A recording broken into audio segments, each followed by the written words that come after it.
Yo, what's up guys? Ang date ngayon is October 30. Maghahanap po tayo ng lolo lola na bibigyan po natin ng tulong ng pangapunan. Maghahanap po tayo ngayon. Dito tayo ngayon sa Tayuman. Maghahanap tayo ng deserve. Maghahanap po tayo ng lolo o kaya lola na deserve na magkaroon ng pambiling bagong damit o kaya panghapunan niya, pang-Jollibee niya. Sana makahanap tayo, mag-igot ako ngayon dito sa Tayuman. Maghahanap ako ng deserve na lolo lola na para pambili niyang bagong damit, panghapunan o pang-Jollibee niya. Maghahanap po tayo ngayon.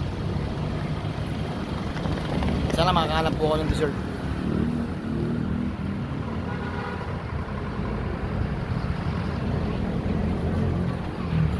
Lang guys, ingat tayo lahat.